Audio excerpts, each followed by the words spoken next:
Hello everybody. I'm going to try to make a brief video on Schneider and Shiffrin study. I already made one video, but evidently it's like too long to upload. So anyway, we'll try to do it in a shorter video. Maybe this will upload. I don't know how much storage space they give us on Canvas and that kind of stuff, so I don't know.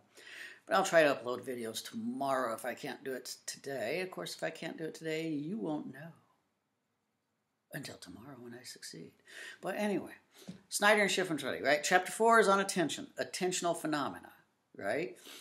So Schneider and Shiffrin study was trying to investigate basically different ways we might pay attention in terms of automatic processing or controlled / attentional processing.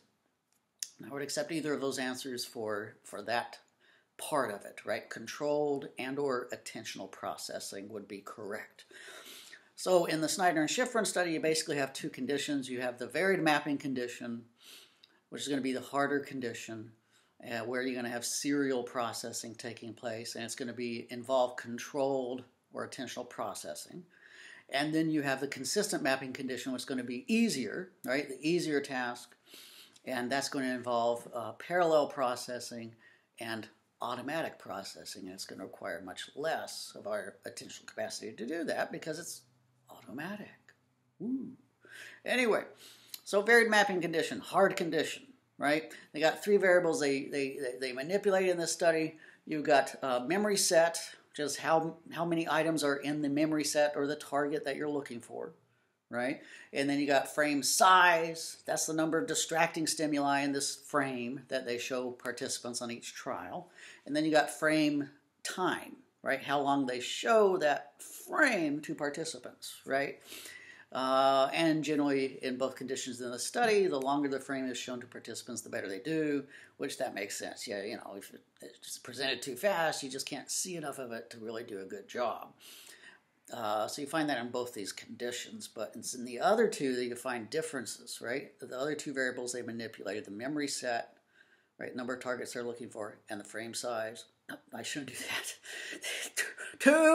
Two things, memory set and frame size, right? Basically, more stimuli that are there. In the varied mapping condition, it takes them longer to do it, right? Of course, in the varied mapping condition, they've got a different memory set on every trial, so it's a different target or memory set on every trial. That makes the task harder. They can't ever settle into it. So on every trial, they have to pay full attention, and it takes them longer, right, to do the task. The more stimuli that are in the memory set takes them longer to do it, and also the more distracting stimuli there are, the longer it takes them to do it too. Two fingers up. Right? So anyway, so that's the varied mapping condition basically, right? And then the consistent mapping condition, right? The memory set is the same throughout. So they don't really vary that. Well, I mean, the memory set they're looking for, right, is always the same. But between participants, one participant might have only one item in the memory set, and throughout all the trials. A different participant in the consistent mapping group might have 5 items in their memory set, but that would be the same 5 throughout the entire trial, right? So you can still look at the size of the memory set and see if that influenced performance. But anyway, in the varied mapping condition, right, easier task, always looking for the same targets or memory set. And at the end of the study, right, the size of the target or memory set did not influence performance. And then also the frame size, the number of distracting stimuli, did not influence performance either. So how many distracting stimuli there were, it didn't matter. That means they were looking through all of them simultaneously in a parallel fashion, right? If you're doing serial processing, you know, if there's one distracting stimulus, you know, that delays you a little bit, but not much. And then if there are 5 distracting stimuli, that delays you even more.